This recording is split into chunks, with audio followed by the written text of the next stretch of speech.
Galit na ata si tita. Okay lang, love. Kahit tayo na lang yung sabay kumain. Baka pagalitan lang tayo lalo eh. Si mama naman, ipapakita lang kita.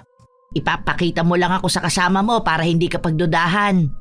Kaya muntikan ka na matanggal sa trabaho mo eh. Inuuna mo pang mag-reply dyan sa jowa mo. Hindi mo ba maipaliwanag dyan na kapag oras ng trabaho, dapat sa trabaho ang tuon? Ano, 24/7 na magkausap kayo? Pababayaan mo ang trabaho mo at ang sarili mo para lang mag-update sa kanya? Hindi mo ba pwedeng sabihin dyan sa mapagbantay mong nobya na mamaya na kayo mag-usap kasi may trabaho kang tinatapos? Pati sa meeting na bawal malaman ng iba. Kailangan katawagan mo siya para lang patunayan mong nasa trabaho ka. Aba, kung ganyan lang din ang buhay mo dyan, ay, ayoko na lang magsalita. Baka daanin na naman ako sa iyak niyang jowa mo. Salita pa talaga si mama oh. Alam mo na nga na matampuhin to eh. Ayan, pinatayan na ako ng tawag.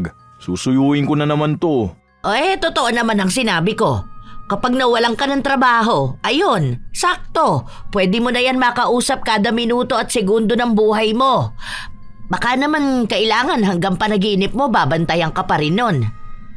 Sobrang OA ng jowa mo. Lahat ng kilos mo babantayan. Ano ba naman yun? Nakakasira na ng buhay at kinabukasan mo. Yung pangarap mo, kailangan mo pang ipaalam sa kanya. At kapag ayaw niya, iiwan mo yung pangarap na yon. Hindi na yan pagmamahal, ha? Walang nagmamahal ng ganyan. Oo, galit ako. Galit na galit ako sa ganyang klase ng relasyon. Nakaka-stress. Ang pagsasama na walang katahimikan ay nakakasakal. Ganon ang relasyon ni Tifa at Sander. Lalo na mahilig magbantay at makialam ng personal na buhay ng kanyang nobyo si Tifa. Dahil din doon, may isang taong lalapit sa itim na kapangyarihan para matapos ang ganong klase ng relasyon.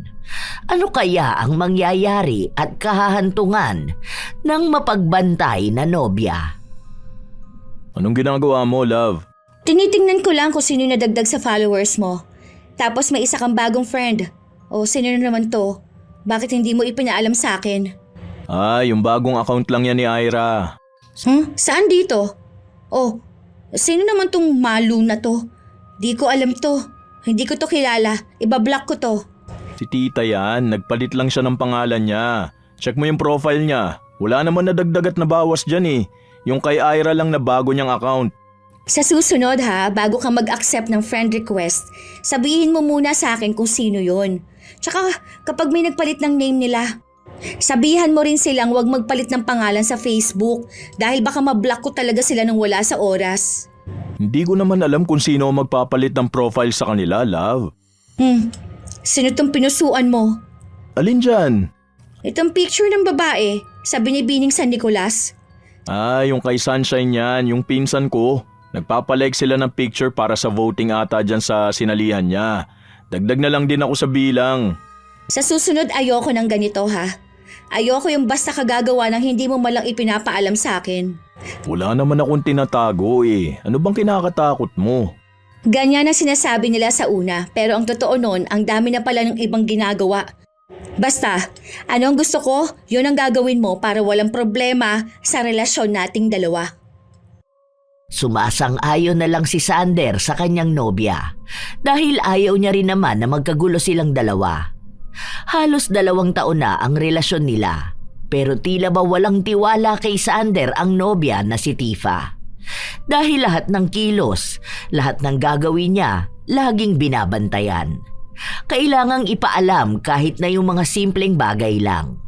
Kahit pa may kinalaman sa pamilya nila. Nung umuwi na si Sander, magkausap pa rin sila sa cellphone ng nobya. Ibaba mo yung cellphone mo, Sander. Alam mo na nga nakakain na tayo. Pagising mo hanggang sa pagtulog mo, kausap mo yung girlfriend mo. Magkasama na kayo buong maghapon. Ano pa naman yan? Si mama naman, hindi naman to nakamute. Naririnig ka ni Tifa. Hindi ba pwedeng itabi ang cellphone mo kahit na saglit lang? Aba, baka naman magkasawaan na kayong dalawa niyan. Para namang hindi ka na nasanay kay kuya ma. Kahit bilang ng paghinga niyan, alam ng jowa niya. Baka mag-away lang sila kapag 35 per minute ang hinga niya tapos umabot ng 36. Para naman kayo mga ano dyan. Ganun talaga kuya, totoo naman eh. Mamaya na lang ako kakain. Anong mamaya? May nakahain na nga rito oh. Umayos ka nga dyan. Tara na rito. Huwag mong talikuran ng pagkain, malas yan. Laging inaasar ng pamilya niya si Sander. Dahil kahit nasa banyo siya, may bantay siya. Kailangan siyang bantayan kahit pa natutulog siya. Pinagsabihan na nga rin ng kanyang ina si Sander na hindi naman daw dapat ganon ang pagmamahal. Nakakapagod at nakakasawa ang ganon. Wala siyang buhay sa labas ng relasyon nila. Pwede ang magbantay pero hindi ang sobra. Dahil para daw walang tiwala sa isa't isa. Katulad na lang ng ama ni na Sander. Dahil nasa barko ito kaya bibihira kumakausap ng kanilang ina kahit na noon pa man. Basta may pagmamahal, dapat daw may tiwala. Hindi na kailangan pang bantayan palagi. Isang araw, matapos lumabas sa trabaho ni Sander, sinundo naman niya ang kanyang nobya. Bakit ngayon ka lang? Kanina pa ako nandito, nandun lang ako nakapark. Nilipat ko lang dito dahil hindi ka pa naman bumababa eh. Nung nakita ko may lumalabas na, lumapit na ako. Sino kausap mo kanina? Hindi mo man lang sinasagot ang tawag ko? Hindi ko nakita dahil nasa bag yung cellphone ko. O anong ginawa mo doon? Sino ka nausap mo? May kinilala kang bago? Wala ah, sino naman kakausapin ko? Saka hindi naman ako pala kausap ng ibang tao. Aba, malay ko. Tara na, umuwi na tayo. Hatid na kita sa inyo. Nagmamadali ka ba ha? Hindi pa nga ako nakakapagsuot ng helmet, gusto mo na kaagad umuwi. Masakit kasi ang ulo ko eh. Gusto ko na ring umuwi. O bakit masakit ang ulo mo? Anong ginawa mo? Nagtrabaho ko. Alam mo naman na nasa trabaho lang ako maghapon, di ba? Magkausap pa nga tayo nun. May isang oras tayong hindi magkausap. Bandang 1:00 yon. Tulog ako nun, break time namin. Sino namang kasama mo nun? Katrabaho ko. Magkatabi kayong natulog ng katrabaho mo? Babae yan? Anong magkatabi? Magkatabi lang kami ng pwesto ng upuan. Sa upuan lang naman ako natutulog. Saka si James ang katabi ko. Siguraduhin mo lang. Bakit wala kang ipinadala sa aking picture? Paano naman ako magpapadala? Tulog nga ako noon. Tara na nga, umuwi na tayo. Huwag mo sabihin na magagalit ka na naman sa akin. Isang oras lang naman yung hindi tayo nakapag-usap ah. Ang daming pwedeng mangyari sa isang oras. Tulog nga ako noon. Hindi ko alam kung totoong tulog ka. Dahil pwede mo namang sabihin tulog ka pero ang totoo, may iba kang nilalandi. Wala akong panahon makipaglandian sa ibang tao dahil pagod ako at masama pa ang pakiramdam ko. Tara na nga. Nagtalo pa ang magkasintahan dahil kahit na anong paliwanag ni Sander, tila ba ayaw siyang pakinggan ng kanyang nobya. Hanggang sa nagkabatiri naman sila. Habang nasa biyahe si Sander, nakabukas ang tawag para makita siya ng nobya habang pauwi siya. Noong nasa bahay na siya, nakita ng kanyang ina na magkausap pa rin sila. Huwag mo sabihin na habang nagdadrive ka ng motor mo nagse-cellphone ka. Alam mo naman na delikado yung ganon, di ba? Ang daming naaaksidente sa kalsada dahil sa ganyan. Pati ba naman pag uwi mo, kailangan bantay sarado ka pa? Hindi man lang iniisip yung kaligtasan mo. Hindi naman ako humahawak ng cellphone, ma. May holder naman dun sa harapan ng motor ko. Kahit na, delikado pa rin yon. Sa susunod, sabihan mo yung girlfriend mo. Dahil ako ang magsasalita dyan, hindi niyan magugustuhan kapag ako ang nagsabi sa kanya. Hindi ka naman nagloloko Pinaghihinalaan at binabantayan ka masyado. Okay na po yun, ma. Nag-iingat naman po ako Kung mahal ka talaga ng babae na yan, dapat inuuna niyang isipin ang kaligtasan mo. Ay, naku, nang gigigil ako. Hayaan nyo na po, ma. Ilang beses na ring pinagsasabihan ni Marley ang kanyang anak, pero hindi talaga ito nakikinig sa kanya. Hanggang sa isang araw, nasa bahay si Sander dahil nasa trabaho pa ang kanyang nobya. Bawal tumawag, kaya puro lang sila chat. Kailangan kapag may chat si Tifa, makakasagot agad ang nobyo. Dahil kahit na isang segundo lang, magagalit na ang nobya.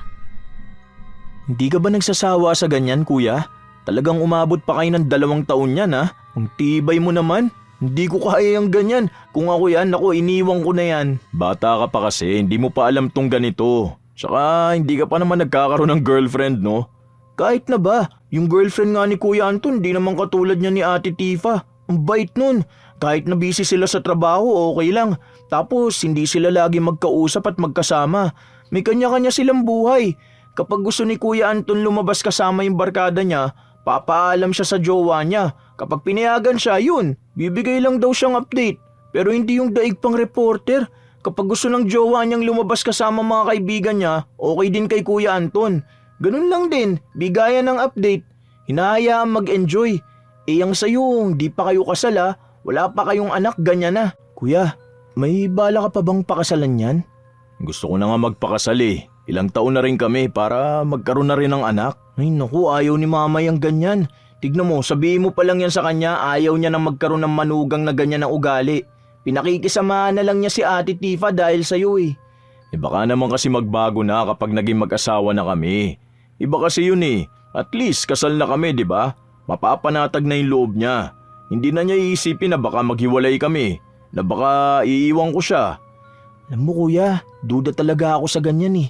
Magiging mas malala pa yan. Hindi yan. Kakausapin ko na lang si mama. Matagal nang nagpaplano ng pag-aaya ng kasal si Sander pero hindi niya yun magawa dahil nga laging nakabantay sa kanya ang nobya. Kapag nawawala siya, hinahanap agad siya. Kaya paano siya kakausap ng ibang tao? Lagi ring hinahawakan ng cellphone niya. Binubutingting.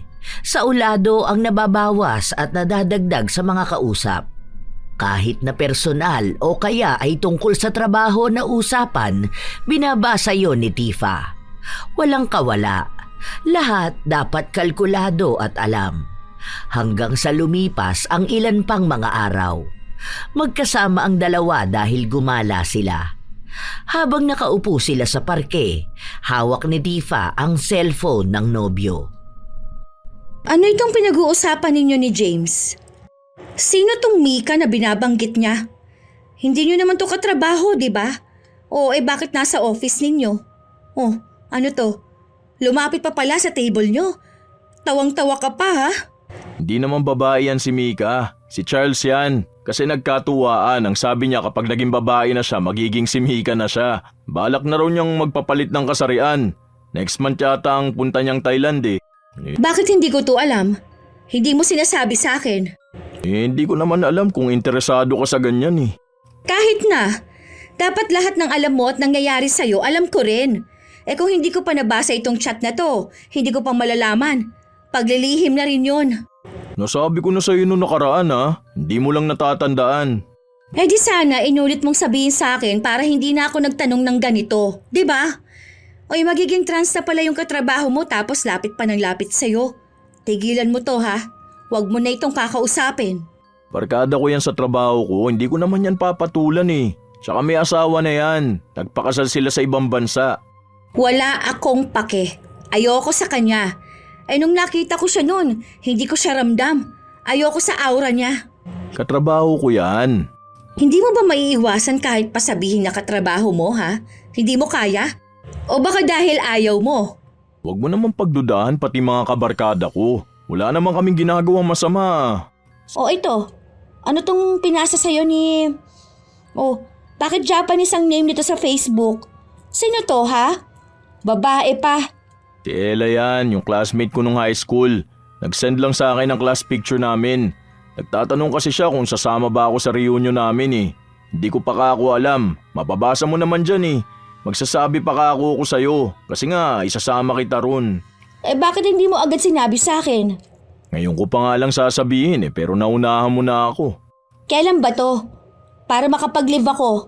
Next month pa naman yan, bandang 20 or 21 daw. Sasama ba tayo? Okay, sige. Basta alam ko kung sino mga kasasama doon. Ibigay mo sa akin ang list.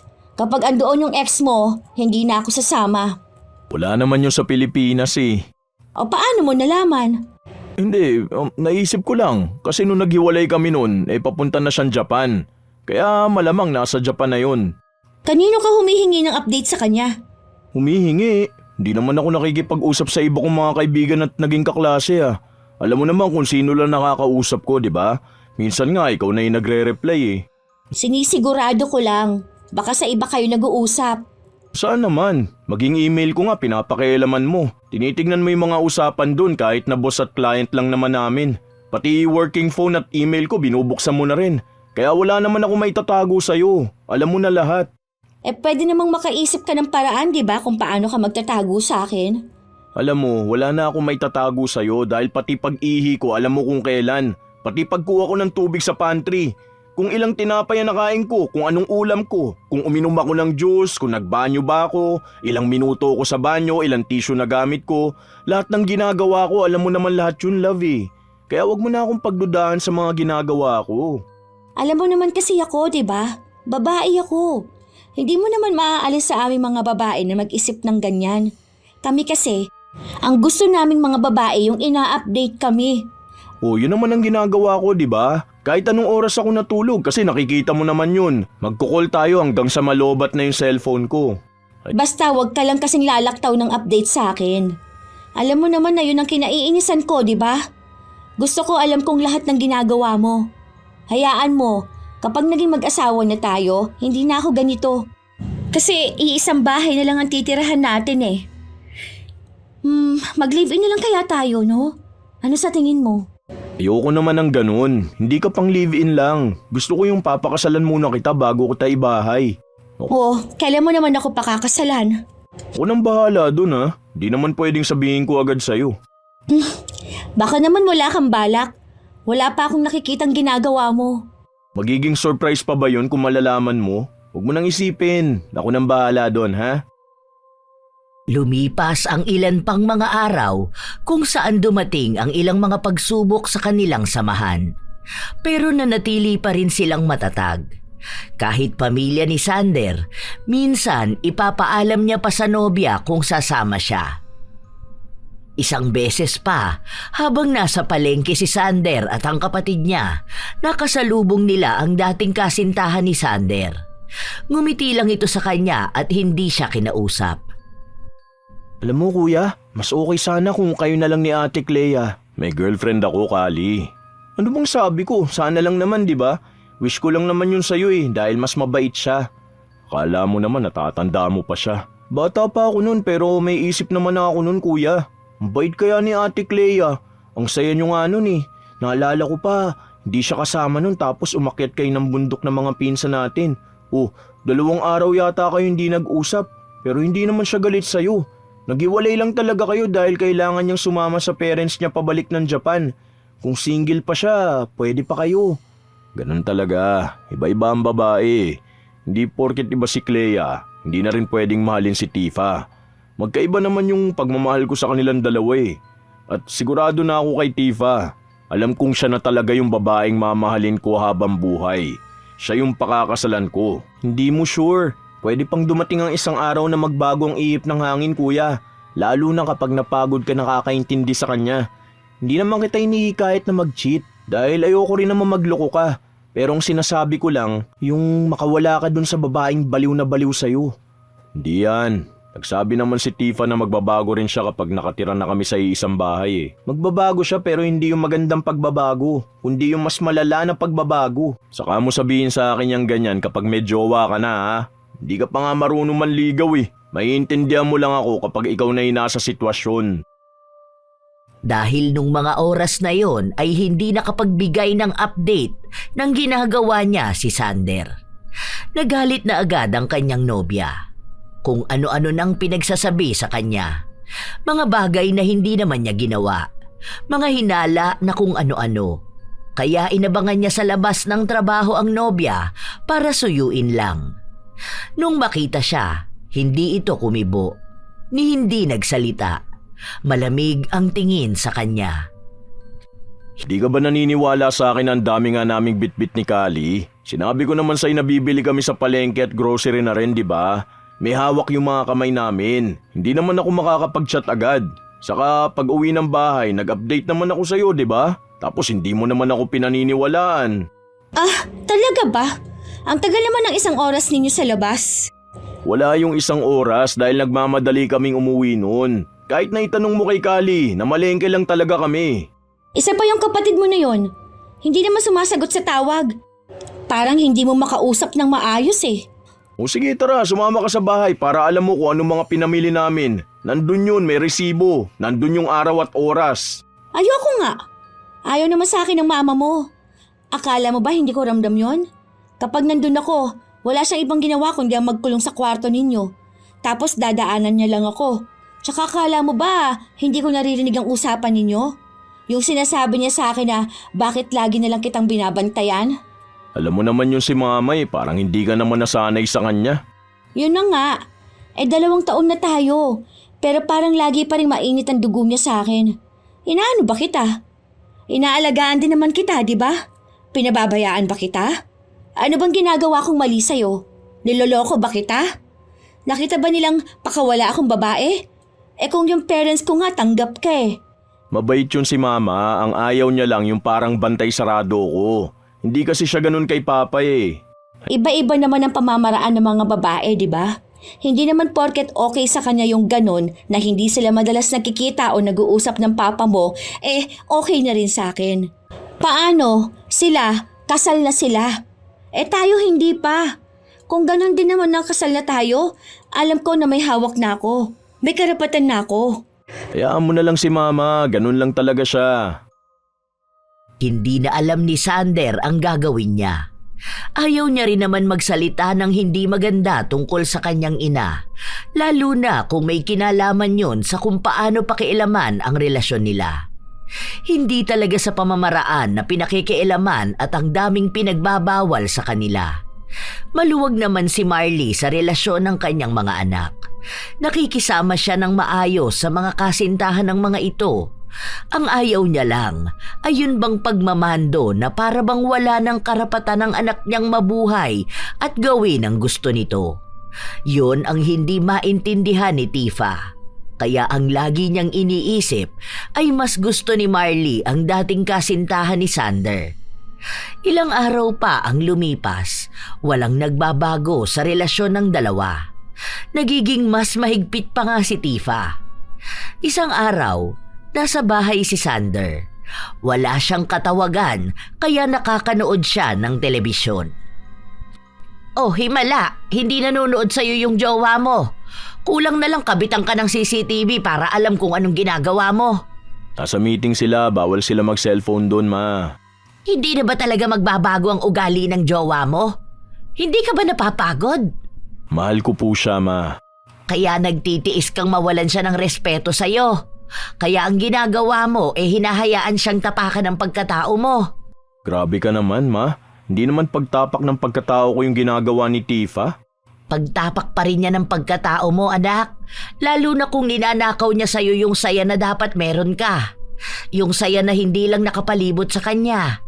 Hindi ka buhay kung ang buhay mo lagi lang nakaikot sa kanya. Huwag niyo na lang pong pansinin, ma. Basta po ang alam ko, masaya ako sa kanya. Tatapatin na kita, anak. Hindi ko gusto yung girlfriend mo. Hindi ko gusto na kayo ang magkatuluyan. Dahil ayoko makita kang nahihirapan kasusunod sa kung ano lang yung papabor sa kanya. Ako bilang ina mo, hindi kita pinaghigpitan sa buhay mo. Dahil alam kong kaya mong malaman kung tama ba o mali ang ginagawa mo. Sana yun din ang alam niya. Hindi yung kapag hindi ka nakakapag-update sa kanya nauuwi na sa awayan. Kung pwede naman sanang mapag-usapan pa. Saka hindi lahat ng ginagawa mo, dapat alam niya. Hindi yung pati oras ng ihi mo, kailangan i-monitor niya rin. Kung kumain ka na ba, kung anong oras ka natapos, anong kinain mo, kung pupunta ka ng banyo. Yung kahit na 1 segundong hindi ka nag-reply, ang iisipin niya nang bababae ka na. Wala siyang tiwala sa'yo. Ibig lang sabihin nun, hindi ka niya kilala. Hindi ka niya kinilala dahil hindi ka naman talaga niya mahal. Hindi po, ma. Ganun po ang klase ng pagmamahal ni Tifa. Takot lang po siya dahil ganun po ang nangyari sa mga magulang niya noon. Hindi alam ng mama niya na may babae pala ang papa niya. Hindi pa naman kasal ang mga magulang niya kaya kahit na silang unang pamilya, sa iba nagpakasal. Kaya po yun, iniisip niya na baka ganun ang mangyari sa amin. Hindi naman ikaw ang papa niya. Pero yung trauma po nandun. Yung trauma na sa'yo niya rin ibinabato? Hindi pwede yung ganon. Siya ang gumamot ng trauma niya, hindi yung magbibigay siya ng trauma dahil lang sa tinatawag na pagmamahal. Kasi sa totoo lang, kung kayo ang para sa isa't isa, bantayan ka man niya o hindi, kayo ang magkakatuluyan. Kasi para siyang vampira na uubos ng lakas mo. Baka kung kailan kasal na kayo doon ka pa mapagod. Baka doon ka pa magkaroon ng pagkakasala sa kanya. Di ko po gagawin yun. Hindi mo masasabi ang isang bagay base lang sa kung paano mo yun iniisip. Paiba-iba ang panahon. Baka nga mamaya siya naman pala yung nagloloko. Kaya takot na takot siya at binabantayan ka dahil baka alam niya kung ano yung mga galaw na ginagawa niya rin naman. May tiwala naman po ako kay Tifa. Hindi niya po gagawin yun. Nakita mo na, may tiwala ka sa kanya. Bakit siya walang tiwala sa'yo? Hindi mo pa naman ata siya niloloko sa loob ng 2 taon niyo. Yun ang intindihin mo. Hindi pwedeng puro pagtitiis. Hindi pwedeng puro na lang pagmamando. Kahit na ganon ang sinasabi ng kanyang ina, tila ba hindi nakikinig si Sander. Mas nangingibabaw sa kanya ang pagmamahal. Lumipas ang ilan pang mga linggo. Sumapit na ang araw kung kailan sila magkikita-kita ng mga dati niyang kaklase. Noong naroon na sila, nakita nila si Clea. Ang sabi mo hindi sasama ang ex mo. Yun ang sabi nila, hindi ko alam. Kaya siguro gusto mo magpunta para lang makita yan. Ano, mas masaya ka ba ngayon? Andito ako Sana naman may respeto ka. Bakit? Hindi ko naman talaga alam na pupunta siya. Hindi rin naman ako sasama kung sakali na hindi ka sasama. Malay ko ba? Kung gusto mo, umuwi na lang tayo. Magpapaalam na lang ako sa kanila. Hindi na. Nandito na tayo. Sayang naman yung binili kong damit kung uuwi lang ako. Babantayan na lang kita. Baka mamaya uuwi tayo tapos kapag tulog na ako babalik ka pala rito. Alam ko yung mga ganyang galaw. Para malaya kayo ng ex mo. May mga tropa pa naman akong sentidor. Kahit na alam na nilang mali yung ginagawa ng kaibigan nila, talagang hahayaan pa nila. Pagtatakpan pa. Hindi naman kami ganun. Malamang, hindi naman umaamin ng mga lalaki, no? Pagtatakpan mo rin sila. Basta alam ko wala akong ginagawa. Kung ayaw mo rito, pwede naman tayong umuwi na lang Hindi ko naman talaga alam na pupunta si Clea. Ang sabi ko nga wag na, di ba? Andito na tayo. Umuwi na lang tayo mamaya. Kapag medyo nakausap mo na mga kaklase mo nun. Kahit na naroon si Sander, halata na kontrolado siya ng nobya. Kahit na pagpunta niya ng banyo, kailangan niya pa ring ipagpaalam. Hindi siya uminom ng alak dahil sabi ng nobya niyang huwag siyang iinom. Limitado lang din ang mga tao na kakausapin niya. Kailangan aprobado pa ng nobya. Pati mismong usapan binabantayan ni Tifa. Tinitingnan niya kung mababanggit si Clea o ang nakaraan nila. Pero wala naman. Hindi rin lumapit si Sander kay Clea o maging si Clea. Kahit nga tingnan hindi ginagawa ng binata dahil natatakot siya sa pagbabantay ng kanyang nobya. Ang sakit ng tiyan ko. Magbanyo lang muna ako, magbabawas. Ang sama ng tiyan ko dun sa kinain natin kanina hindi ko kasi gusto. Sige, pero bilisan mo lang ha. Nagmamadali kasi si Sander kaya naiwan niya ang kanyang cellphone sa lamesa. Nakita yun ng nobya kaya kinalkal niya. Nakita niya ang mga litrato na kuha. May mga pinagbubura siyang iba, lalo na kapag babae ang katabi o nasa likuran ni Sander. Sa lahat din ng litrato ay kasama siya. Ilang minuto na ang lumipas, hindi pa rin bumabalik si Sander. Hindi matawagan ni Tifa dahil hawak niya ang cellphone. Kaya tumayo siya para magpunta ng banyo. Pero bago pa siya makarating doon, naabutan niya si Sander na may bitbit na gamit at kasama ang isang babae.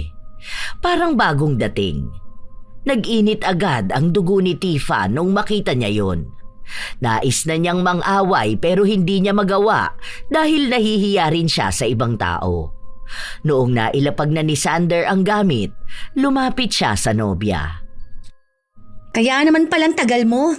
Iba naman pala yung inaatupag mo. Nagpatulong lang naman sa akin. Sabi mo banyo ang punta mo, di ba? Oo nga, galing naman talaga ako doon. Nung pabalik na ako, nakita niya ako tapos nakisuyo sa akin dahil mabigat nga yung karton. Ipapamigay niya raw sa amin. Bakit hindi ka man lang nagpaalam sa akin? Ang layo, alangan namang babalik pa ako. Naiwan ko rin naman yung cellphone ko. Kahit na. Sana nagpaalam ka man lang sa akin. Sana naman naisip mo na nandito yung girlfriend mo, di ba? Biglaan lang talaga yun. Sige, Huwag ka na magalit sa akin. uuwi na ako. Ikaw na lang maiwan dito. Mas ikaw ang kailangan nila. Uy, huwag ka na magalit. Sorry na. Hindi ko naman talaga alam eh. Tsaka sasabihin ko rin naman sa'yo. Sorry na, love. Alam mo naman na hindi ako nagtatago ng kahit na ano sa'yo eh. Nakita mo lang talaga ako. Hindi mo yun sasabihin kung hindi pa kita nahuli. Wala naman akong ginagawa masama. Tumulong lang talaga ako. Wala pa. Dahil nakita ko nga.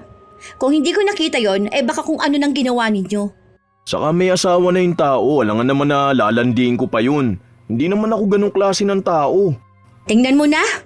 Ganyan ang sagutan ng mga tao kapag nahuhuli na sila. Inililihis nila ang sitwasyon para magmukhang okay ang lahat. Na wala silang nagawang mali. Iniiwasan na ni Sander ang pagtatalo nilang dalawa dahil nakakahiya rin sa mga kasama nila. Pero doon pa rin nauwi ang lahat. Hanggang sa nagpaalam na lang siyang uuwi na silang dalawa. Hanggang sa sasakyan, maging sa bahay ni Tifa ay nagtatalo ang dalawa. Ano bang gusto mong gawin ko para paniwalaan mo ko? Na hindi nga kita niloloko. Na kahit anong mangyari hindi ko yung kayang gawin sa'yo. Hindi ko alam. Lahat naman ginagawa ko, hindi ko pa rin makuha yung tiwala mo. Ayoko naman mapagod sa'yo pero wala na akong ginawang tama eh. Lahat na lang ng kilos ko hinahanapan mo ng butas. Ngayon na nakita mo ng ex mo, malamang gusto mo makipaghiwalay sa akin, Hindi hiwalayan ang usapan dito. Inaayos natin kung ano yung problema ng relasyon natin. Hindi ko kasi alam kung anong gagawin ko eh. Lahat naman ng gusto mo sinunod ko na, di ba? Lahat naman ng hiling mo binigay ko. Iniwasan ko na kung sinong gusto mong iwasan ko. Binura ko na lahat ng gusto mong burahin at ayaw mo makita. Lahat na, lahat! Gusto ko kasing gawin mo na maayos yung pagpapaalam mo sa akin. Yung pag-update. Dahil alam mo naman na mapaghinala ako. Na lagi kitang binabantayan, di ba? Kaso ikaw itong hindi man lang sinasabi sa akin kung anong ginagawa mo. May mga ginagawa kasi ako na hindi ko masabi kaagad dahil nga biglaan. Hindi ko plinano. Saka mga bagay na simple lang naman katulad nung pagtulong ko kanina, biglaan. Hindi ko agad nasabi sa'yo. Pero ano bang ginawa ko? Nagbuhat lang naman ako ah. Noong nakaraan yung may tinulungan akong matanda na tumawid, hindi ako agad nakapag-chat sa'yo dahil nga tatawid kami. Tapos galit na galit ka na sa akin. Hindi naman kita lulukuhin eh. Parang yung utak mo yung nagpapagulo ng relasyon natin eh. Kahit na maayos naman sana. Sige, hiwalayan mo na lang ako. Sige na, doon ka na, bumalik ka na sa ex mo. Iwan mo na ako rito. Salamat na lang sa 2 taon nating pagsasama. Hindi ka naman magkakaganda kung di mo nakita yung Clea na yun eh. Maayos naman sana tayong dalawa. Kaso ngayon, parang pinapalabas mong sinasakal kita. Kahit na ginagawa ko lang naman at hinihiling yung mga bagay na kusa mo namang dapat na ibigay bilang boyfriend. Yung assurance lang naman sana. Hindi kita hihiwalayan. Naglalabas lang naman ako ng saloobin ko. Hindi naman ibig sabihin nun na ayoko na sa'yo. Hindi. Alam ko na ganun na ang plano mo. Hindi mo lang agad sinasabi para magmukha kang mabuti. Para lalabas dito na ako ang toxic sa relationship natin. Para hindi pumangit ang tingin ng mga tao sa'yo. Na para kapag nagkabalikan kayo ng ex mo, matatanggap agad nila. Ay, hindi ko na alam kung anong gagawin ko. Kung anong ipapaliwanag ko sa'yo. Bakit? Maayos naman tayong dalawa. Masaya naman sana tayo. Bakit kailangan mo pang ibalik yung tungkol sa amin ni Clea? Hindi yun ang problema. Hindi yung gusto kong balikan yung ex ko, kundi yung sa atin. Yung respeto para sa isa't isa. Huwag mo nang pahabain ang usapan. Iisa lang ang gusto mo. Sige na. Pinapalaya na kita. Sorry na, sige na. May kasalanan na ako kung ano man yun. Patawarin mo na ako. Pasensya ka na kung may hindi ako mapunan. Kung nagkulang ako bilang boyfriend mo, sorry na. Mahal na mahal kita kaya ayoko mawala ka sa buhay ko. Sorry na. Inako na lang ni Sander ang kasalanan na hindi niya naman alam kung ano. Basta ang iniisip niya lang ay maayos ang relasyon nilang dalawa. Kahit na napahiya na siya sa harapan ng mga dati niyang kaklase. Simula noon, nakablock na si Clea at ang iba pang mga kaklase ni Sander. Ang binata ang gumawa, pero sa harapan ng kanyang nobya. Para ipakita na seryoso talaga siya sa relasyon nila at ayaw niyang may makasira sa kanila. Naging maayos sila ng ilan pang mga linggo. Nagbago ang ugali ni Sander. Kahit na may gusto siyang tulungan, hindi na lang niya ginagawa. Kahit may matanda o bata na kailangan ng gabay, hinahayaan na lang niya dahil iniisip niyang baka maging dahilan pa ng ikasisira ng kanilang relasyon. Kahit trabaho niya, napapabayaan na niya. Basta maibigay niya lang ang gusto ng nobya. Na kada mag-chat ito, dapat pagtuunan siya ng pansin. Bumaba ang ranggo ni Sander dahil doon. Ang dapat na oportunidad na para sa kanya, ibinigay na lang sa iba na kayang maibigay ang buong atensyon sa trabaho. Hindi naman humihiling ng atensyon kahit tapos na ang oras ng trabaho, pero yun bang makakapagtrabaho ng maayos sa oras na nasa opisina sila? Hindi kasi yun magawa ni Sander dahil magagalit ang kanyang nobya. Isang tanghali, hindi ginagalaw ni Sander ang pagkain niya. Ayaw mo bang kumain, kuya? Oo nga, kanina pa yung pagkain mo. Tapos na lang kaming kumain ikaw nakatulala pa rin dyan. Hinihintay ko kasi si Tifa. Bakit mo hinihintay nasa trabaho nga yan. Pupunta ba siya rito? Sabay yata silang kakain, ma. Yung break time ni Ate Tifa, dun lang siya kakain habang magka-call sila. Para kunwari kahit na hindi sila magkasama, magkasama pa rin sila. Parang gawain ng mga LDR. Pero hindi naman sila LDR. Magkaiwalay lang dahil sa trabaho. Ewan ko sa trip ni kuya kapag in love siya. Wala kasi tong kasabay kumain. Tsaka sabi ko sa kanya na simula ngayon sabay na kaming kakain dalawa. Para makita niya rin yung ginagawa ko. Ay nako, hindi ko na alam kung anong klaseng kahibangan yan. Ganyan ba talaga sa henerasyon nyo? Hindi nyo kayang mabuhay nang wala yung karelasyon nyo? Paano pa kung maghiwalay kayo niyan? Baka naman hindi na kayo makakain. Si kuya lang naman yung ganyan. Di ko nga akalain na may ganyan pa pala sa totoong buhay. Grabe naman talaga ang pagmamahal na yan. O ayan na, tumatawag na siya. Huwag na kayo maingay ha. Hello love, kain na tayo. Anong ulam mo? Nag-order ako ng pagkain. Nakisabay ako sa kanila. Anong ulam mo? Ito, sinigang na isda. Nagluto kasi si mama. Tara na, kain na tayo. Sinong kasama mo dyan? Kaninong damit yan? Bakit parang pambabae? Si mama to, ito oh. Huwag mo na akong ipakita dyan. Bakit kailangan pang patunayan na ako ang nanay mo? Na kami ng kapatid mo ang kasama mo rito sa bahay. Ano, naghihinala pa ba yan? Babantayan niya rin ba pati ang kilos namin? Galit na ata si tita. Okay lang, love. Kahit tayo na lang yung sabay kumain. Baka pagalitan pa tayo lalo. Mama naman, ipapakita lang kita. Ipapakita mo lang na ako ang kasama mo para hindi ka pagdudahan. Kaya muntikan ka na matanggal sa trabaho mo Inuuna mo pang mag-reply dyan sa jowa mo. Hindi mo ba maipaliwanag dyan na kapag oras ng trabaho, dapat sa trabaho ang tuon? Ano, 24/7 na magkausap kayo? Pababayaan mo ang trabaho mo at ang sarili mo para lang mag-update sa kanya? Hindi mo ba pwedeng sabihin dyan sa mapagbantay mong nobya na mamaya na kayo mag-uusap kasi may trabaho kang tinatapos? Pati sa meeting na bawal malaman ng iba, kailangan katawagan mo siya para lang patunayan mong nasa trabaho ka. Aba, kung ganyan lang din ang buhay mo dyan, ayoko na lang magsalita. Baka daanin na naman ako sa iyak niyang jowa mo. Nagsalita pa talaga si mama. Alam mo na nga matampuhin to Ayan, pinatayan na ako ng tawag. Susuyuin ko na naman to. Abay, totoo naman ang sinabi ko. Kapag nawalan ka ng trabaho, ayun, sakto, pwede mo na yan makausap kada minuto at segundo ng buhay mo. Baka naman kailangan hanggang panaginip mo, babantayan ka pa rin nun. Sobrang OA ng jowa mo. Lahat ng kilos mo, babantayan. Ano ba naman yun? Nakakasira na ng buhay at kinabukasan mo. Yung pangarap mo, kailangan mo pang ipaalam sa kanya. At kapag ayaw niya, iiwan mo yung pangarap na yon. Hindi na yan pagmamahal, ha? Walang nagmamahal na ganyan. Oo, galit ako. Galit na galit ako sa ganyang klase ng relasyon. Nakaka-stress! Lumipas pa ang ilan pang mga buwan, pero wala pa ring nagbabago sa relasyon ng dalawa. Nagiging mas lalong mapagbantay na nobya si Tifa. Ang dami niya laging tanong, ang daming hinahanap. Kung sino ang kausap at kung bakit kailangan pang kausapin yun. Kahit katrabaho o kaibigan o kamag-anak. Hanggang sa umuwi galing ng ibang bansa ang tiyahin ni Sander. Pupunta yun sa bahay nila kasama ang pamilya. Mga 1 hanggang 2 linggo doon mananatili. Malaki naman ang bahay nila, kaya may pwesto at kwarto ang mga kaanak nila na tutuloy sa kanila. Minsan pa, isinama ni Sander ang nobya sa bahay nila kung saan may salo-salo na magaganap. Ma, si Tifa po, girlfriend ko. Hello po. Ay, hello din po, Tita Marley. Umupo na kayo doon, paluto na tong ulam.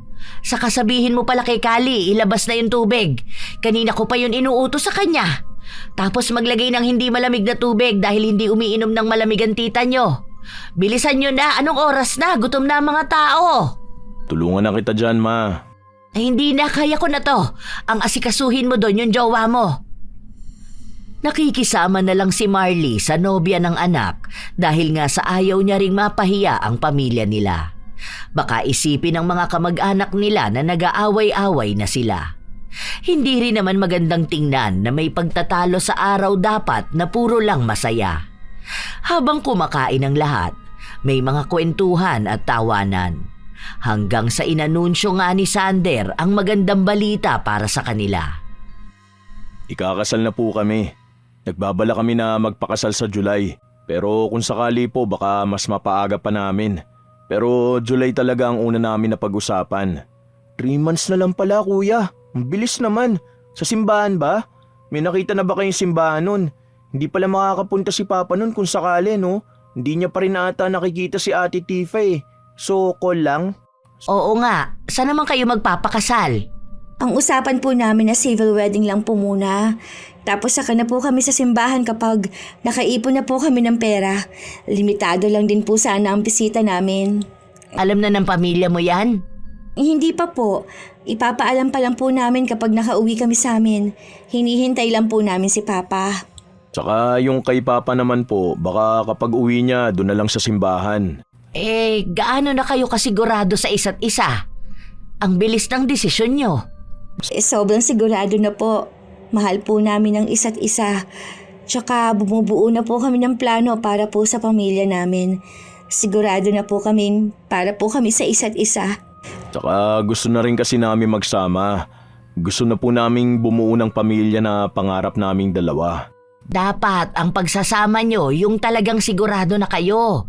Hindi yung nadadala lang kayo ng isang sitwasyon na parang hindi porkit gusto ng isa dapat gusto na ng isa. Ito ang maipapayo ko sa inyo bilang isang asawa at ina. Kami ng papa mo, 3 dekada na kaming kasal. Ibang ugali niya nung magkasintahan pa lang kami at nung mag-asawa na kami. Sa kanyo lang makikilala ang isa't isa kapag magkasama na kayo sa iisang bahay. Kaya kung ako sa inyo, isipin niyo munang mabuti kung ano ba talagang gusto nyo. Mahihirapan na kayong umatras kapag kasal na kayo. Sure na po kami. Hindi na po yun magbabago. Desisyon na po namin ito at kung ano man pong mangyayari kapag kasal na kami, yun na po ang problema namin. Kami na po ang bahala doon kasi kami naman po ang mag-asawa. Napabuntong hininga na lamang si Marley. Iniisip niya kung anong buhay ang kakaharapin ng kanyang anak kapag nagkaroon ng asawa na gaya ni Tifa. Nung umuwi na si Tifa, nakakuha ng panahon si Sander para makausap ang kanyang ina. Bakit para naman pong tutol kayo sa relasyon naming dalawa ni Tifa? Hindi po ba dapat nagiging masaya na kayo? Kasi kapag nagkataon magkakaroon na kayo ng apo? Hindi ko alam. Basta hindi ako masaya.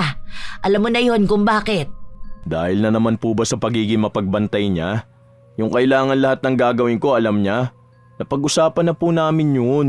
Hindi na po niya gagawin yun kapag nagpakasal at naging mag-asawa na kami. Ay, talagang naniniwala ka sa kanya? Ayoko lang kasing magsisi ka kung kailan huli na ang lahat. Anak, sobrang hirap pumasok sa pag-aasawa. Dapat parehas kayong nagkakaintindihan. O kung hindi man, dapat isa sa inyo ang iintindi sa isa. Salitan yon. Hindi pwedeng ikaw lang ang iintindi sa kanya. Ma, alam na po namin yan. Kapag mga ganyan, kami na po yan. Kasi kami naman po yung magiging mag-asawa eh. Kami na pong bahala sa ganun, ma. Kaya nagsasabi kayo na nai-stress kayo kasi kayo rin naman po yung nagbibigay ng stress sa sarili nyo. Hindi naman na po dapat isipin eh, pero kayo, ayan, isip pa kayo ng isip. Ewan ko. Sige, bibigyan ko pa ng pagkakataon si Tifa. Pero mukhang hindi ko naman na talaga kayo mapipigilang dalawa. Kapag nagdesisyon na kayo, talagang ipaglalaban nyo yon, hindi ba? Wala na akong magagawa pagdating doon. Pero sana nga hindi ka magsisi sa pinipili mong maging asawa. Sana hindi ka mahirapan, maging ang magiging anak nyo. Hindi pa naman sinasabi ni Marley na tinatanggap na niyang ganon ang magiging manugang niya. Ang isa kasi sa iniisip niya, paano kung dahil sa ganung ugali ni Tifa, hindi na maging masaya si Sander? Na baka pati pamilya niya, ipagkakait na rin na makasama niya. Hahayaan naman ni Marley ang anak na magkaroon ng asawa.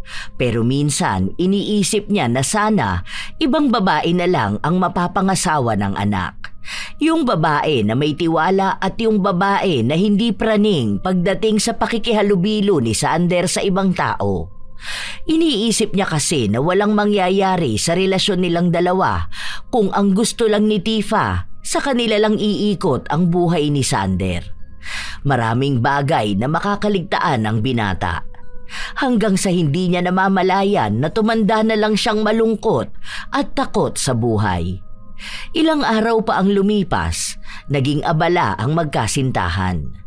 Ang dami nilang inaasikaso para sa magiging kasal nila.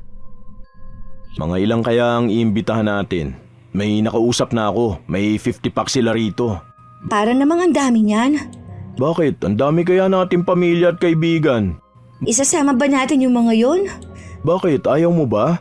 Sino ba mga gusto mong isama lang at imbitahan? Yung pamilya mo, as in sila lang, hindi yung mga tita mo ha. Tapos ako, sina mama lang, hindi rin tita ko.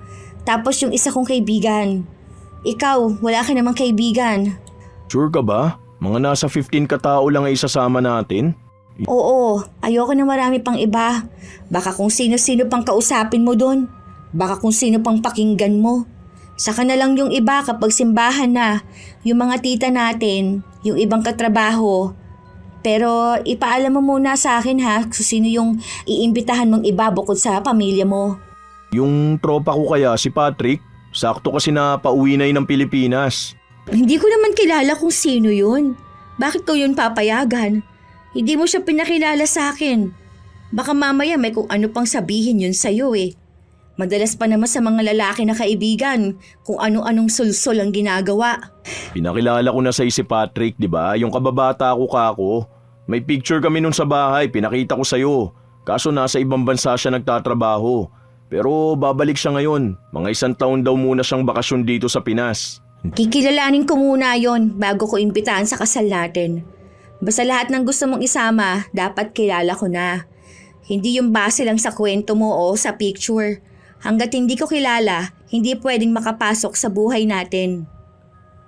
Hindi pa sila kasal pero tila ba kontrolado na ni Tifa ang kasintahan. Ang dami na agad bawal. Ang daming kailangang sundin.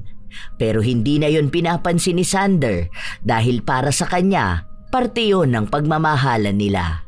Na kahit anong mangyari, kailangan niyang tanggapin ang ugali na yon. Yung mga pangako ni Tifa na ugali na babaguhin niya, mukhang malabo talagang mangyari. Isang araw, nagpasama si Marley sa kanyang anak para magpunta sa isa nilang kamag-anak. May kasalan silang pupuntahan pero tanging sina Marley at Sander lang ang makakapunta. May pasok sa paaralan si Kali at ang iba nilang kapatid naman ay may inaasikaso. Ano ba, Sander? Bakit hindi ka pa nagsasapatos dyan? Anong oras na Baka mamaya ma-traffic pa tayo. Alam mo naman banda doon sa simbahan kapag ganitong araw traffic dahil ang daming tao. Kaya nga maaga kitang ginising kanina Ninang ako sa kasal, baka naman ako pa yung wala ron. Di pa nagre-reply sa akin si Tifa. Hindi ba pwedeng mamaya mo na lang hintayin ang reply ng jowa mo? Kapag andoon na tayo sa simbahan, hindi mo ba sinabi sa kanya na aalis tayo? Sinabi ko sa kanya kagabi pero hindi naman niya sinagot yung paalam ko. Aba, kung hindi ka pala papayagan ng jowa mo, hindi mo ako sasamahan. Ano ba akala niyang gagawin mo ron? Mambababae? Diyos ko naman, Sander! Anong oras na? Hindi ka na ba makakilos talaga hanggat hindi nagsasabi ang jowa mo? Kapag sinabi niyang huwag kang hihinga, hindi ka na rin hihinga. Baka kasi magalit siya sa akin Oh, ayan mismo ang sinasabi ko sa'yo. Kaya ayoko sanang magsama kayong dalawa niyang jowa mo Kasi kapag naging mag-asawa na kayo, hindi ka na makakakilos lalo niyan. Hindi ka na makakapunta sa bahay. Dahil kapag sinabi niya sa'yo na huwag kang lalabas ng bahay, aba, hindi ka talaga lalabas ng bahay. Hoy anak, hindi kita pinipigilan na mag-asawa ha. Pero piliin mo naman ang magiging asawa mo. Hindi ba pwedeng i-book na lang kita hanggang sa simbahan, ma? Ay, Huwag mo akong gigilin, Sander. Baka gusto mong ibato ko yung cellphone mo. Baka kasi magalit si Tifa Baka kaya hindi niya sinagot yung chat ko dahil ayaw niya akong payagan. Tingnan mo, huwag mo akong pilitin. Makakatikim sa akin ng salita yang si Tifa. Tumayo ka dyan. Magsuot ka na ng sapatos mo at alis na tayo. Bilisan mo. Huwag mo akong paandaran dyan sa hindi ka pinayagan niyang girlfriend mo. Ayaw pa sana ni Sander na sumama sa ina pero pinilit siya. Kaya kahit na wala pang sinasabi ang nobya, umalis sila. Habang nagmamaneho ng motor si Sander, biglang tumawag si Tifa. Ano? Sino yung angkas mo ngayon? Anong oras pa lang talagang nasa labas ka na? Kagigising ko lang, ito agad ang bubungad sa akin. Ako, bakit? Pupunta kami ng kasal ng anak ko. Bakit? Hindi ba pwedeng samahan at ihatid niya ako? Mga kamag-anak lang namin ang naroon. Ano ba akala mo, may babae na naman ang anak ko? May ginagawa siyang mali kahit na wala naman.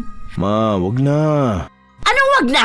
Muntikan pa tayo mabangga nung L3 kanina dahil nagmamadali ka sagutin ang tawag niyang jowa mo. Hindi na ba niyan iniisip ang kalagayan at buhay mo? Ha? Talagang mas gusto niya yung ikapapahamak mo? Kapag ba hindi mo agad nasagot, magagalit siya sa'yo? Mas okay na maaksidente o mamatay ka basta wag lang siya magagalit sa'yo. Pinatay na ni Tifa ang tawag, pero alam ni Sander na hindi pa tapos ang usapan nila. Alam na agad ng binata kung saan naaabot ang pagtatalo nilang dalawa ng kasintahan. Habang nasa simbahan at nagpapatuloy ang kasal, nagtatalo sina Sander at Tifa. Nagpapaliwanag ang binata kung bakit sinama siya ng ina sa kasal. Maya-maya pa, lumabas si Sander ng simbahan para lang kausapin ang nobya. Sinong kasama mo dyan ngayon, ha? Sino yung babaeng nasa likuran mo? Hindi ko kilala yun, dumaan lang. May mga tao rito sa labas ng simbahan. Ako, wag mo ngang pinaglololo ko. Naiinis na ako sa mga palusot mo, ha? Alam ko, wala kayo sa kasalan. Baka kung saan ka lang nagpunta at kung kanino ka lang nakipagkita Hindi ako natutuwa. Ito naman ang sinasabi ko Nag-send ako ng picture sa'yo, di ba? Hindi yun sapat para sa akin. Sige, mamaya mag-video call tayo. Ipapakita ko sa'yo yung pinsan ko na ikinasal. Nagpaalam naman na ako sa'yo kagabi, di ba? Anong password ulit ng Facebook mo? Huwag mong gagalawin ng messenger mo. Babasahin kong chat dyan sa'yo kapag ako may nakita talaga. Anong oras naman kayo uuwi niyan? Sinong kasama niyo sa table kapag andoon na kayo sa reception? Sinong makakatabi mo? Sino-sino dun yung mga kamag-anak? May kakilala ka pa ba dong iba? Hindi ko pa alam kasi hindi pa naman ako nagpupunta ng reception Tsaka baka mamayang gabi pa ang uwi namin ni Mama. Sino dun yung mga kakilala ko? Si Jenna yata nandun, yung pinsan ko na nakasama nating manood ng sine.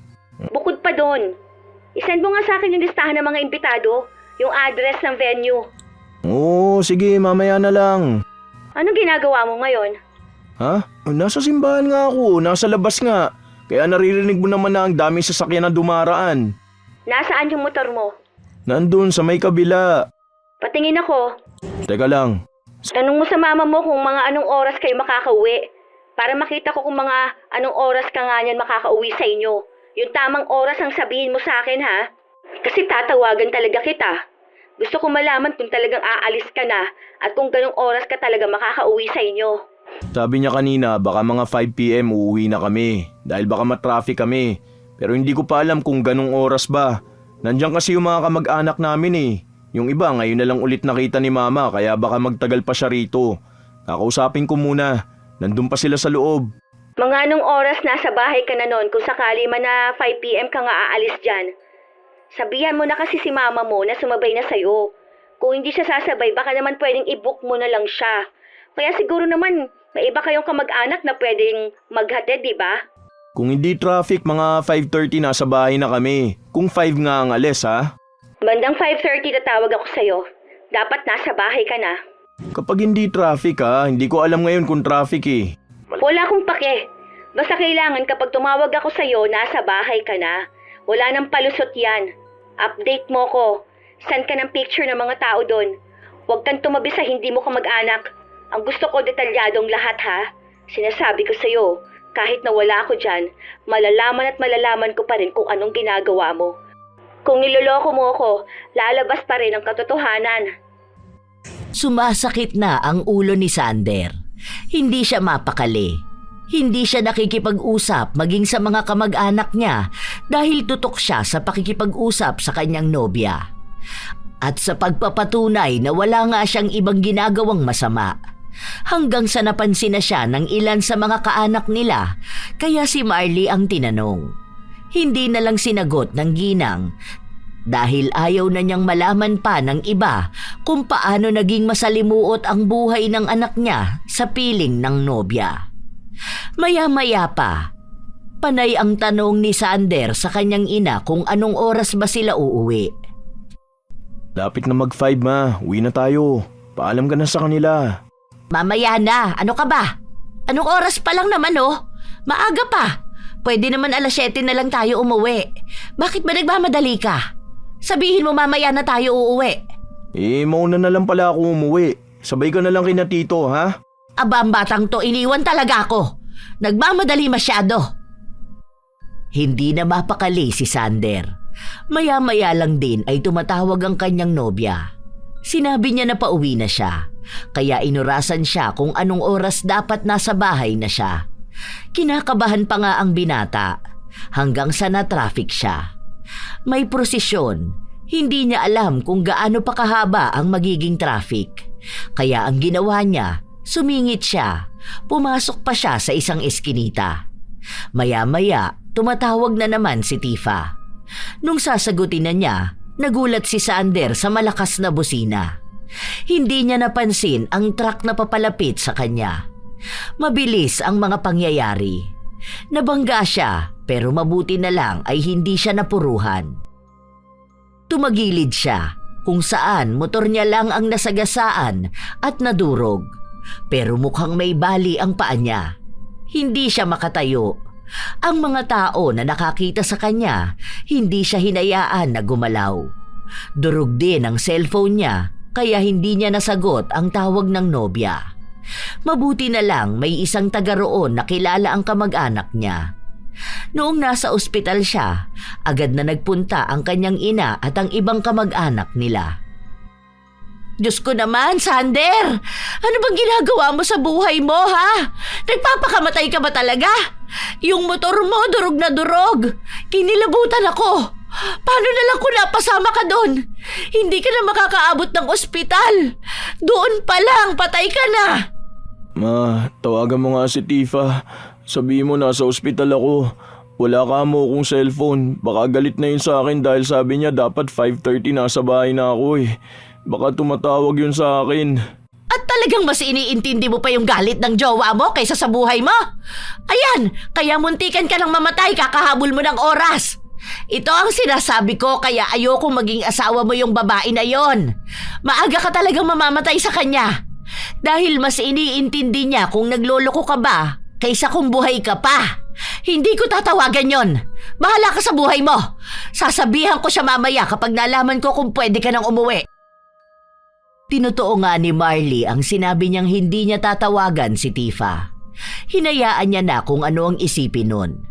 Dahil kung totoong mahal niya si Sander, kahit na isang araw itong hindi nagparamdam dahil na aksidente, hindi siya magagalit. Sa halip ay mag-aalala pa. Yun ang inaasahan ni Marley, pero mukhang hindi ganon ang mangyayari. Nung umuwi na sila, hiniram na lang muna ng binata ang cellphone ng kapatid niya. Itong account ko na lang ba ang pantatawag mo? Hindi, yung akin. Pwede bang tumawag sa FB Lite? Ewan ko, hindi yata eh. Palagi na lang pala ako sa messenger mo. Tatawag lang naman ako eh. O sige, bigay mo na lang sa akin mamaya kuya. Maliligo lang muna ako. Hirap pang mailagay ng binata ang account niya sa cellphone ng kapatid. Pero nagawa rin naman niya yun. Nakita niya na ang daming tawag at chat ng nobya. Galit na galit ito sa kanya. Talagang pinagmumura siya. Ni hindi man lang inalam kung buhay pa ba siya kaya hindi siya nagpaparamdam. Kung ano ba ang lagay niya. Talagang puro lang paghihinala. Para bang mas mainam pang namatay na lang siya kaysa saluhin ang lahat ng galit. Ano? Talagang naging masaya ka nang hindi mo sinasabi kung nasan ka? Sinungaling ka talaga? Ang sabi mo bandang 5:30 nasa bahay ka na. Anong petsa na? Buti naman buhay ka pa at nagparamdam ka. Ano, masaya ba kayo ng babae mo, ha? Ano, sobrang enjoy kayo kaya hindi mo sinagot ang tawag ko? Sige, kung dyan ka naman pala magiging masaya, tapusin na lang natin tong relasyon natin. Huwag na tayong magpakasal. Kung kailan sa susunod na linggo ng kasal natin tsaka ka naman nagloko ng ganito. Halata talagang hindi ka seryoso sa akin. Hindi ako ng babae. Kalalabas ko lang ng ospital. Nabangga ako ng truck kahapon. Okay naman ako, nakakalakad pa naman. Kailangan ko lang pagalingin yung mga galos ko. Hindi ako ng babae. Nagulungan ng truck yung motor ko kasama yung cellphone ko. At gumawa ka pa talaga ng dahilan? Hindi ako gumagawa ng dahilan. Meron ako ebidensya. Kahit nabasahin mo pa dun sa balita. Mamaya ipapaasa ko sa'yo. Tapos yung record ko dun sa ospital. Sino naman ang nag-alaga sa'yo doon, ha? Nurse na babae at maganda pa? Masaya ka ata dun Sorry na, hindi ko naman sinasadya na hindi masagot yung tawag mo Na-aksidente lang talaga ako. Hayaan mo bukas, pupuntahan kita dyan sa inyo. Wala akong cellphone, bibili pa lang ako. Itutuloy natin ang kasal, okay? Sorry na. Ang hindi alam ng binata, naririnig ng kanyang ina ang usapan na yon. Naaawa siya sa kanyang anak. Paanong kailangan pang ihingi ng tawad ni Sander ang nangyari sa kanya na ang tunay namang dahilan kaya yun naganap ay dahil na rin sa kagagawan ni Tifa. Hindi na kayang tiisin pa ni Marley ang nangyayari. Hindi siya papayag na magkakatuluyan ang dalawa. Hindi pwedeng ganong klase ng babae ang magiging asawa ng kanyang anak. Masyadong makasarili. Walang pagmamahal kay Sander. Kaya kahit na ayaw niya sanang makialam, ginawa niya ng paraan para lang maghiwalay ang dalawa. Ilang araw ang lumipas, sumapit na ang araw ng kasal. Ang kasama lang para tumistigo ay si Marley at ang ina ni Tifa. Nung nagsasalita na para sa pag-iisang dibdib nila, hindi sumasagot si Sander. Hanggang sa... O bakit hindi ka sumasagot ng I do? Huwag na lang nating ituloy ang kasal. Ha? Ano wag na ituloy? Nahihibang ka na ba? Andito na tayo. Akala ko ba mahal mo ko? Mahal natin ang isa't isa, di ba? Ayoko na. Huwag na natin tong ituloy. Pasensya na. Hoy, teka lang. Ano ba? Saan ka pupunta? Sander! Ma, tita, bakit po ganun? Bakit bigla na lang siyang umayaw? Baka hindi pa talaga handa ang anak ko. Baka may kailangan pa kayong ayusin sa sarili nyo. Tulungan niyo naman po ako. Mahal namin ng isa't isa. Pasensya ka na. Kung ano ang desisyon ng anak ko, siya lang ang makakapagpabago nun. Hindi ako at mas lalong hindi ang sino man. Magbigay ka na lang ng panahon para sa kanya. Hindi nagbigay ng simpatya si Marley sa nangyari dahil gusto niya yon. Gusto niyang wag matuloy ang kasal. Ang maghiwalay ang dalawa. Sa katunayan nga, pinakulam niya ang sarili niyang anak. Pinagawan niya ng ritual para maging magulo ang utak at desisyon pagdating sa relasyon nila ni Tifa. Ang pag-atras ni Sander sa kasal, gawa yon ni Marley. Walang ibang nakakaalam. Tanging siya lang.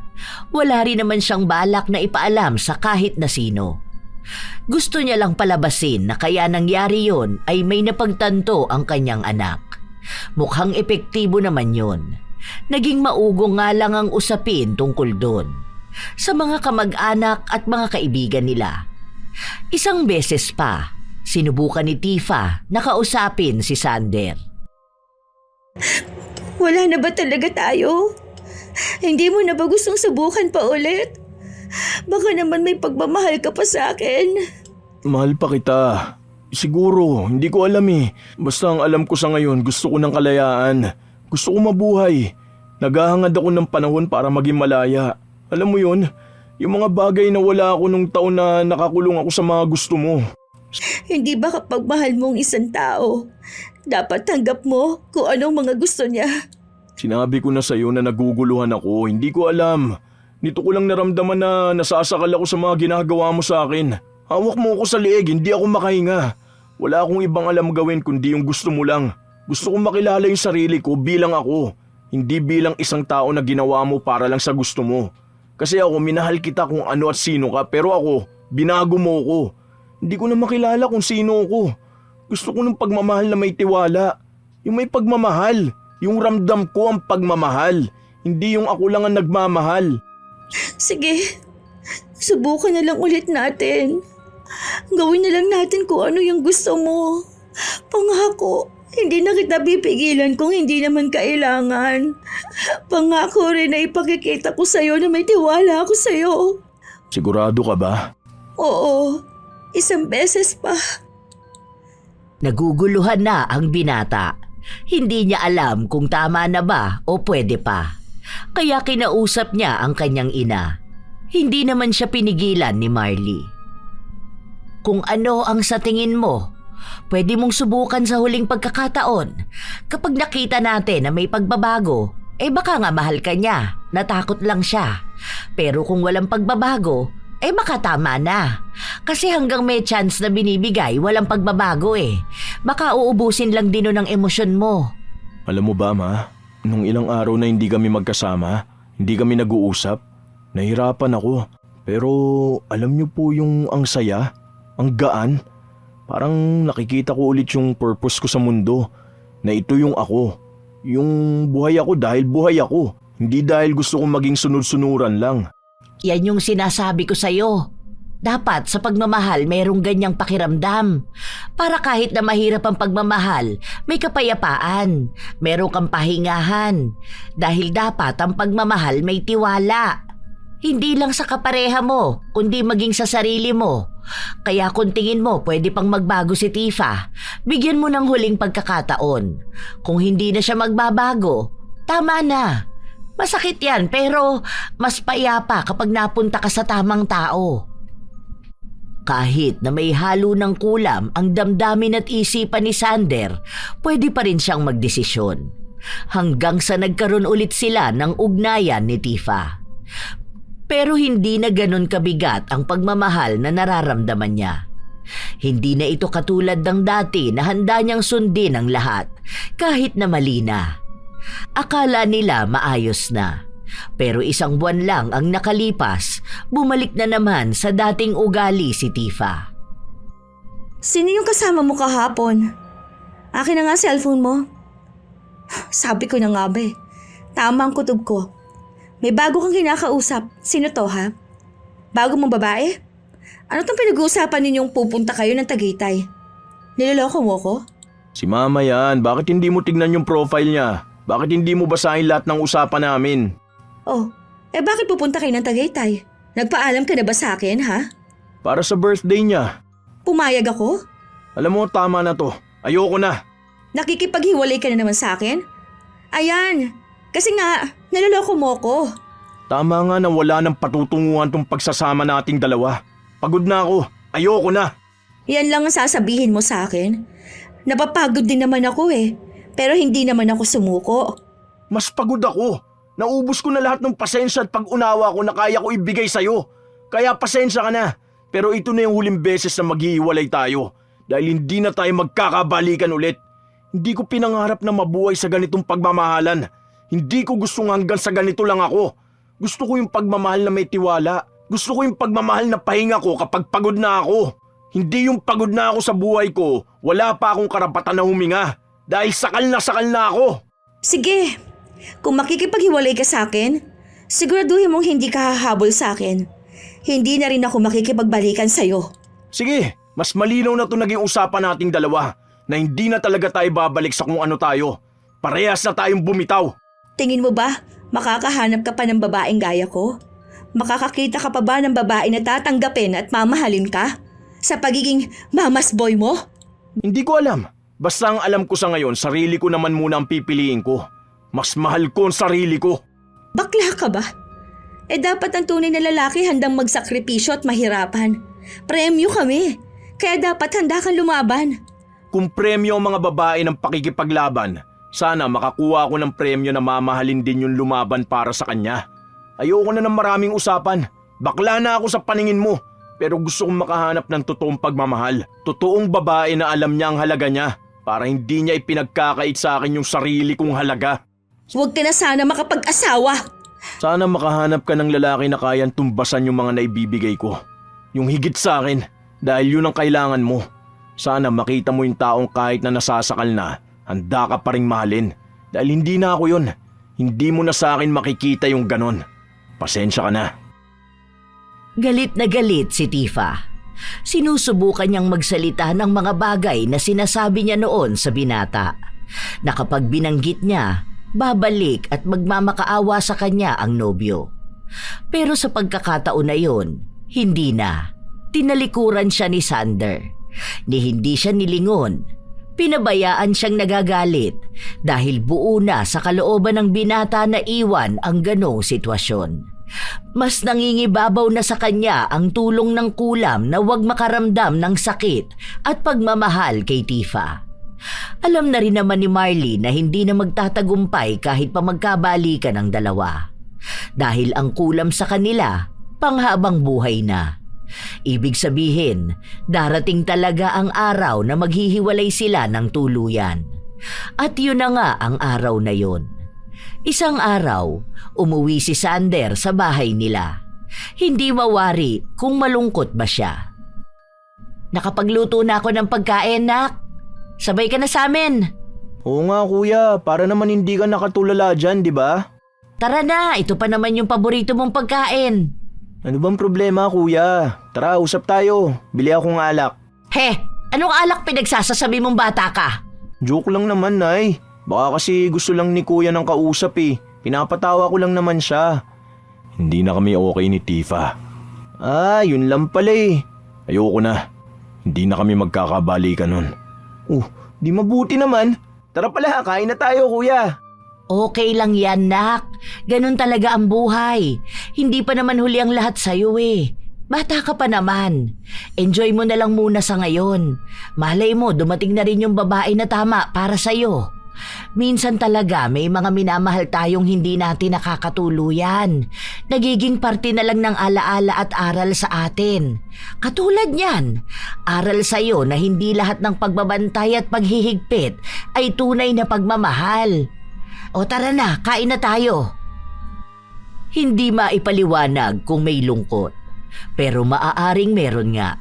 Dahil minahal naman talaga ni Sander si Tifa. Alam niyang mahihirapan siyang matanggap yun, pero hindi pa nga naman talaga huli ang lahat para magmahal. Ilang buwan pa ang lumipas. Hindi nag-uusap ang dalawa. Hanggang sa nagpakita si Tifa kay Marley. Gusto niya lang daw itong makausap. Sige na po. Baka kapag po ikaw ang kumausap kay Sander, kausapin niya po ulit ako. Para saan ba? Para po magkabalikan na kami. Nagbago na po talaga ako. Hindi ko na siya paghihigpitan. Natuto na po ako. Alam mo, sa totoo lang, wala na kayong chance ng anak ko. Ikaw na lang ang pumipilit sa sarili mo. Ayoko nang tatawagan mo ako para kausapin at makiusap ng ganito. Dahil aaminin ko na sa'yo ha, masaya ako na hindi ka naging asawa ng anak ko. Alam mo kung bakit? Dahil hindi siya masaya sa'yo. Hindi kayo magiging masayang dalawa. Magdurusa kayo. Kaya ngayon na ayaw na niya, masaya na ako para sa kanya. Hindi ko pinakikialaman ang desisyon niya sa buhay. Kung sinong maamahalin niya sa buhay. Dito lang talaga sa inyo. Ngayon lang, dahil ayokong habang buhay na may nakatali sa leeg niya, nasasakalin siya para lang mapasunod. Hindi ko naman po ginagawa yun. Mahal ko lang po talaga siya. Hindi na yan pagmamahal. Ang gawin mo, mahalin mo ang sarili mo para kapag dumating ang araw na may magmamahal ulit sa'yo, hindi mo na uulitin kung anong ginawa mo sa anak ko. Hanapin mo yung gamot sa sugat mo. Huwag mo sugatan ng iba para lang maranasan niya ang pagdurugo na nararanasan mo.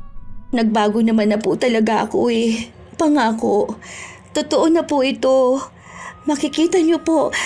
Basta po, tulungan niyo lang po ako na magkabalikan kami ng anak mo. Ay, hindi na talaga. Maging ako, ayoko na sa'yo. Kahit na anong pakiusap ni Tifa, wala na talaga. Pero mukhang hindi siya tumitigil. Dahil kahit hiwalay na silang dalawa, patuloy niya pa ring pinagbabawalan si Sander na gawin ang mga gusto niya. Minsan, pinupuntahan niya sa trabaho. Naging mas malala pa nga siya kung umasta. Sino yon? Bakit ang tagal niyo naman mag-usap? Kaya na pa ako nandito oh. Hindi mo pa tinapos yung pakikipagkwentuhan mo sa babae na yon? Anong ginagawa mo rito? Bakit? Bawal na ba? Hindi ka kaya sumasagot sa mga tawag ko? Ano bang kailangan mo sa akin? Talagang hindi mo na ako kinakausap? Ayaw mo na ako makita? Kasi nga masaya kang kausap yung isang yon. Ano? Sige nga, ano mo na ba siya? Wala ka nang pakialam kung ano ko siya. Hindi mo na dapat pinapansin kung anong ginagawa ko dahil buhay ko to. Nasasabi mo lang yan ngayon dahil nabubulungan ka ng iba. Nasusulsilan ka nila na hiwalayan ako. Gaya ng mama mo. Siya lang naman yung may ayaw sa akin, di ba? Pwede naman talaga tayo eh. Nakikinig ka kasi sa kanya. Walang kinalaman si mama rito. Ikaw ang may problema. Bakit bahay mo makipagbalikan sa akin? Pwede pa naman tayo. Kapag sinabi ko na ayoko na, ibig sabihin lang nun na ayoko na. Kahit na anong gawin mo, hindi na tayo magkakabalikan. May bago ka na? Wala akong bago. Sarili ko lang ang binubuo ko ngayon. Yun sana ang makita mo. Yun din sanang kulang sa iyong atupagin mong buuin. Kung sakali, baka doon, pwede pa tayo. Pero ramdam kong kahit na anong mangyari, hindi na talaga. Dahil once na sumuko ang lalaki, tapos na ang lahat. Buong puso at tapang yung sinabi ni Sander. Hindi na nga sila nagkabalikang dalawa. Dahil sa kulit ni Tifa, ng ibang bansa na lamang ang binata. Pinutol niya ang lahat ng koneksyon na meron kay Tifa. Gusto niyang mabuhay sa paraan na alam niya, hindi sa paraan na gusto lang ni Tifa. Hindi na rin nakalapit pa ang dalaga sa pamilya ng dating kasintahan dahil nagsampa sila ng kaso nung nagwala si Tifa sa harapan ng bahay nila. Sa ngayon, nasa ibang bansa pa rin si Sander. Wala pa rin siyang kasintahan pero ramdam niya ang saya. May nililigawan siya. Kinikilala na dalaga na tingin niya ay malaki ang potensyal na maging asawa niya. Habang si Tifa, wala na siyang balita kung ano ba ang ginagawa. Minsan talaga, may mga taong inaakala na ang paghihigpit at pagbabantay ay ang pinakamalakas na forma ng pagmamahal. Para sa kanila, ang madalas na pagtatanong, ang pag-alam sa bawat galaw at ang paghingi ng walang katapusang paliwanag ay paraan ng pag-aalaga. Akala nila, kapag alam nila ang lahat, masisiguro nilang hindi sila masasaktan at hindi sila mawawala sa buhay ng minamahal. Ngunit sa likod ng ganitong paniniwala, kadalasan ay nakatago ang takot. Takot na mapalitan, takot na maiwan, at takot na muling masaktan ang mga karanasang dala ng nakaraan. Sa una, nakakagaan sa pakiramdam ang may taong gustong malaman kung nasaan at kung ano ang ginagawa. Ngunit habang tumatagal, Ang pag-aalala ay nagiging hinala at ang pag-aalaga ay nagiging kontrol. Unti-unting nawawala ang espasyo para huminga, para maging sarili at para magkamali. Ang relasyon na dapat sana'y sandalan ay nagiging lugar ng pangamba at pag-iingat. Ang mas masakit, ang paghihigpit ay hindi kailanman nakapagbibigay ng tunay na seguridad. Kahit gaano kahigpit ang pagbabantay, kung may kulang sa tiwala, laging may pagdududa. Sa halip na patatagin ang relasyon, lalo nitong binibigyang diin ang distansya ng dalawang taong dapat ay magkasangga, hindi magkalaban. Tandaan na ang tunay na pagmamahal ay hindi sinusukat sa dami ng tanong o sa tindi ng pagbabantay. Sinusukat ito sa kakayahang magtiwala, magbigay ng kalayaan at umunawa na ang bawat tao ay may sariling mundo na dapat igalang. Ang pagmamahal ay pagpili na maniwala kahit may takot, pagpiling magpahinga ang isip kahit may posibilidad ng sakit. Kayo ba mga apo, nasubukan nyo na bang magkaroon ng karelasyon na bantay sarado kayo? Ano rin ang inyong opinyon tungkol sa desisyon ng bawat karakter? Tama lang ba ang ginawa ni Marley na makialam sa anak? Maaari niyong ibahagi sa amin ang inyong kwento at opinyon.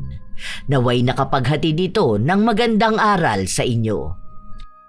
Shout out sa ilan sa mga masusugid na tagapakinig ng mga istorya ni Lola Telang.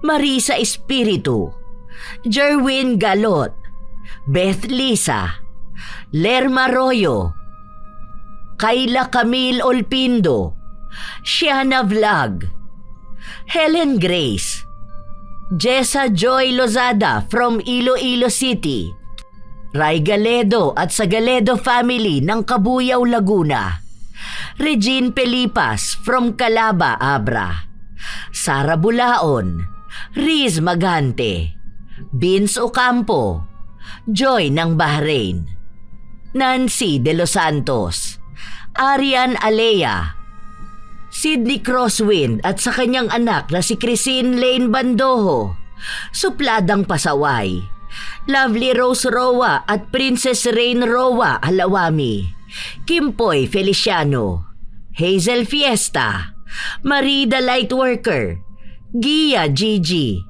Francisco Neng, Jeremy Saranillo Francisco, Matt Sarol, Mel Santarita, Esteli Reyes at sa Reyes family ng Marikina City, AJ Chua, Vicky Yabut, Roy Lacandalo, Josefina Fuelias, Irish Abela Tuazon, Febe Rañada, Mike James Tapak, Will Maleses, Leonisa Cobo, Lurian Vitalicio, Jenny Suzuki, Raquel Hasegawa and to her husband Mitsuru, Maria Lee Nakagawa, Lynn Hasegawa, Elise Padilla, Lydia Lopez, Gemstone Claro, Lance MBB, Rosalina Bugayong, Ami Yong, Ami Bag, Angelina Ignacio, Roslyn Mangilin,